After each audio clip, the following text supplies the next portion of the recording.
오늘 아침에 말씀의 제목은 승리와 축제의 날입니다.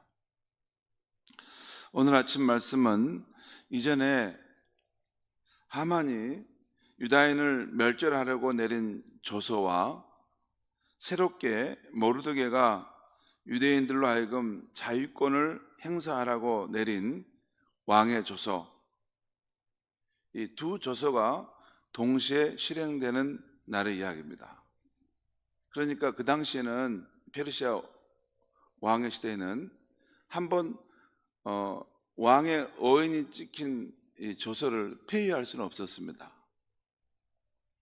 그걸 무효화시킨다는 것은 이 왕의 권위를 상실한 것으로 여겨서 그걸 이전에 있는 조서를 그대로 내리되 그것을 보완하는, 그것을 대적할 수 있는 조서를 또 내린 것입니다. 그러니까 하만이 아각 사람 하만이 유대인을 멸절하려고 했던 그 조서 내용이 있어요. 12월 13일에 제비바가 그날에 유대인들을 다 페르시아 얼마나 광대한 영토인데요. 그 모든 지방, 모든 성읍, 모든 그 분봉왕 지역에 있는 모든 사람들에 대해서 유다인들은 그날은 다 돌이켜야 된다, 이런 하만의 조서가 내려졌는데 그것은 이제 없애지 못하고 그럼 어떻게 할까 할 때 모르드게와 에스더가 왕의 모든 유임을 받아서 다시 조서를 내리는데, 그러면 그날 유대인들은 함께 모여서 그 유대인들을 죽이려고 하는 사람들에 대해서 대적하고 싸울 수 있다 하는 그 자유권을 그날 또 행사할 수 있는 것으로 내린 것입니다. 여러분 이해 가세요?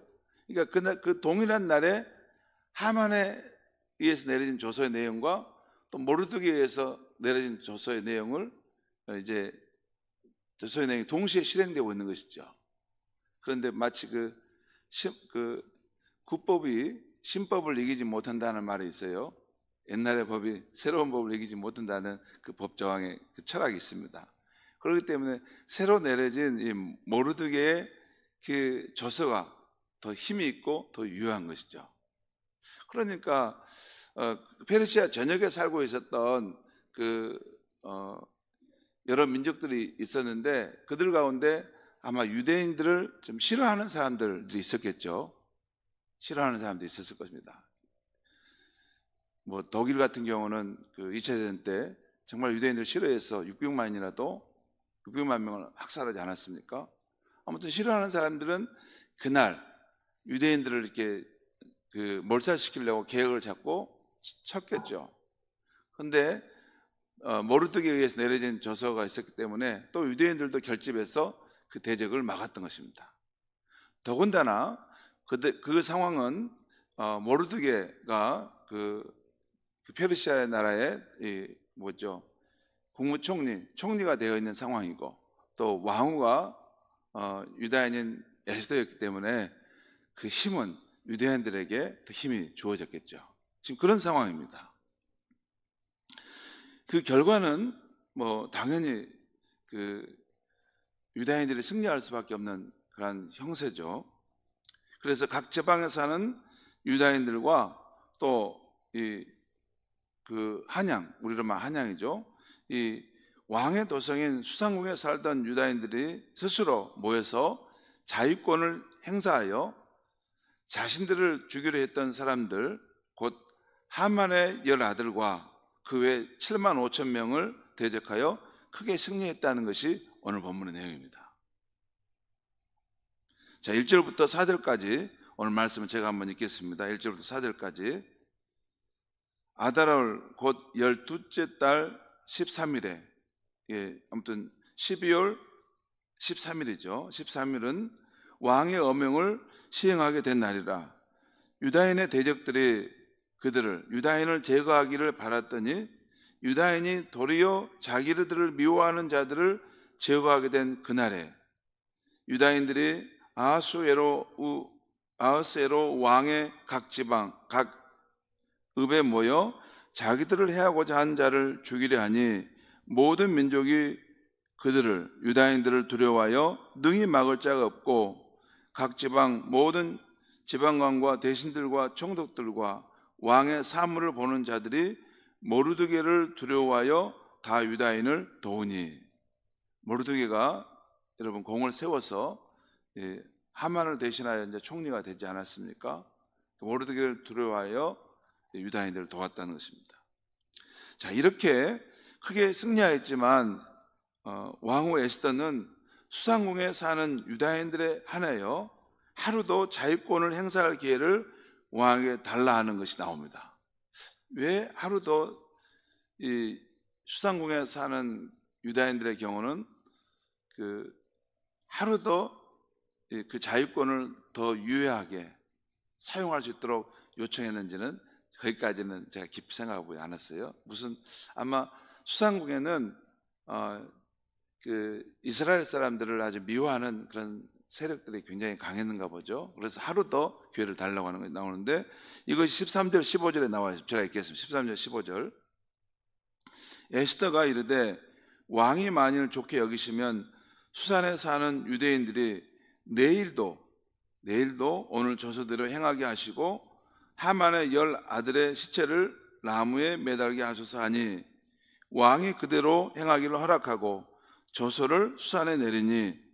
수산은 한양 그 페르시아의 나라에 우리 조선시대 한양과 같은 왕이 있는 궁궐이죠.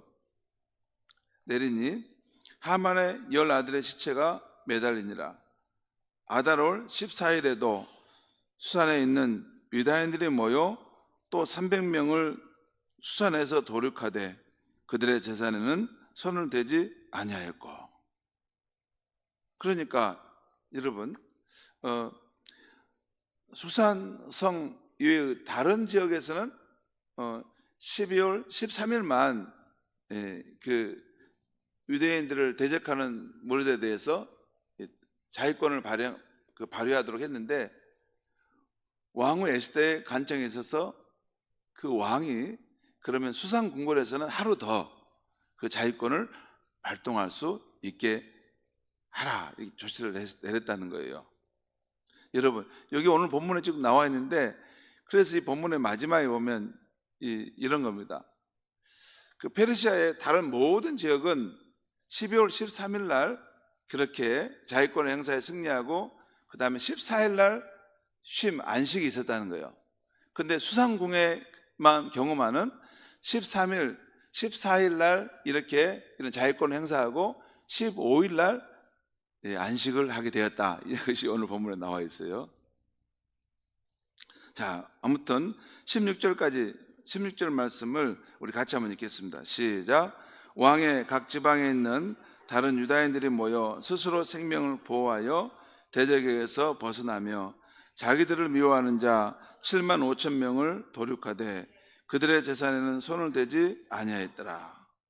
그러니까 그 이튿날 동안 물론 그 수상궁에는 그 하루 더 했기 때문에 그 이튿날 동안 전국적으로 유다인을 죽이려고 했던 자들과 대적해서 그 공격을 막아내고 했는데 그로 인해서 유다인을 미워했던 사람들이 7만 5천 명이 죽임을 당했다는 것이죠. 그리고 그들의 재산에는 손을 대지 아니하였더라. 원래 조서에서는 재산도 탈취할 수 있도록 했는데 유다인들은 그들의 재산에 손을 대지 않았다는 것입니다. 이 이야기는 이 사건을 여호와의 거룩한 전쟁으로 여겨서 악인들의 재산에 손을 대지 않았다는 거예요.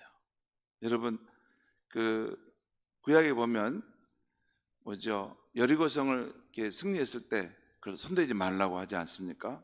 하나님의 것을 손대지 말라, 그런 것이 있었던 것처럼 이것을 여호와의 거룩한 전쟁으로 여겨서 이 승리로 인한 것으로 승리했지만 이스라엘 백성들은 그런 물건을 손대지 않았다는 것입니다.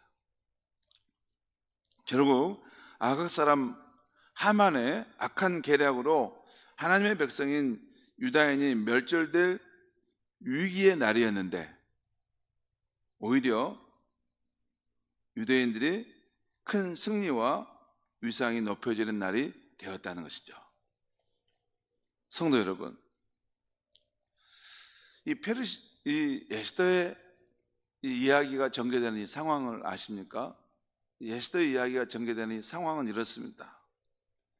포로로 잡혀와 낯선 페르시아 땅에서 의지할 데 없는 나그네로 살아가던 유다인들인데, 그 이방 땅에서도 하나님은 자신을 경외하는 사람들인 모르드게와 에스더를 통해서 자기 백성을 신실하고 놀랍게 보호하고 있다는 것입니다.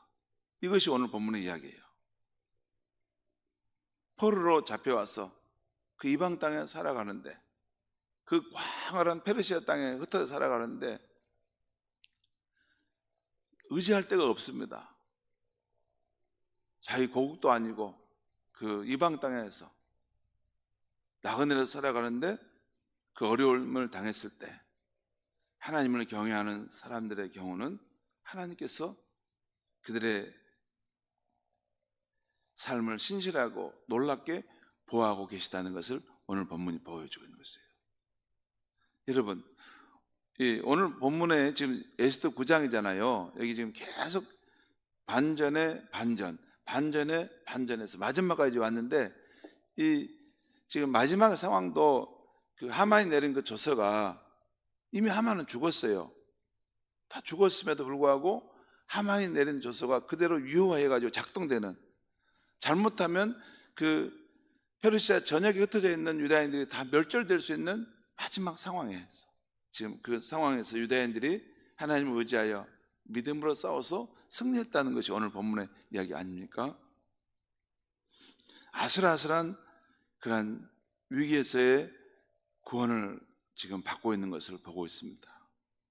성도 여러분, 예수 그리스도의 우리 하나님은 자신을 경외하고 사랑하는 백성들을 어디에 있든지 어떤 어려움에 있든지 꼭 지켜주시고 승리하게 하시는 줄 믿습니다.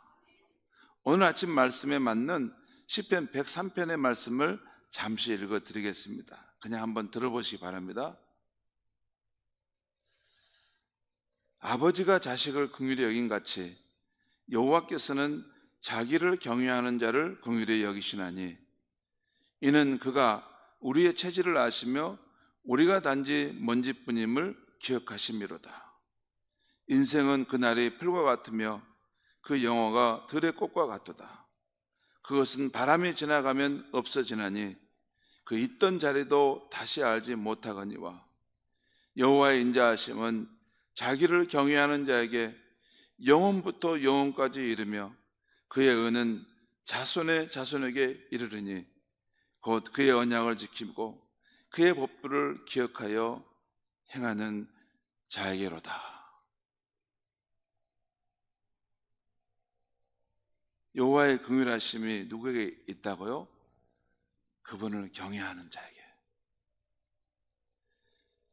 여호와의 인자하심이 그분을 경외하는 자에게 영원부터 영원까지 이르고 그의 자손에게도 이른다는 이 말씀, 이 말씀을 생각하면서 오늘 하루도 예수 그리스도의 하나님 아버지를 경외하고 사랑하여 어디에서나 승리하시는 저와 여러분이 되시기를 바랍니다.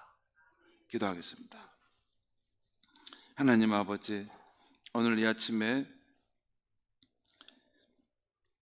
포로로 잡혀와 낯선 이방 땅에서 의지할 데 없이 살아가는 나그네와 같은 인생들, 그 유다인들을 기가 막히게 구원하시고 보호하시는 하나님의 손길을 보았습니다. 하나님 아버지, 이 세상에는 두 부류의 사람들이 있습니다. 하나님을 알지만 끝까지 하나님을 믿지 않고 자기 힘을 의지해서, 자기 지혜와 자기 능력을 의지해서 살아가는 그런 사람들이 있는가 하면, 우리가 하나님의 피조물임을 알아서 예수 그리스도 안에서 하나님을 아버지로 모시고 늘 하나님을 신뢰하고 경외하면서 하나님의 은혜 안에서 살아가는 백성들이 있습니다. 하나님 아버지, 우리 성도들 예수 그리스도 안에서 나타난 그 하나님 아버지를 경외하고 사랑하여 어디에서 살든지 어떤 상황에 있든지 꼭 믿음으로 승리하며 하나님의 놀라운 구원의 역사를 경험하며 살게 하여 주시옵소서. 예수님의 이름으로 기도하옵나이다. 아멘.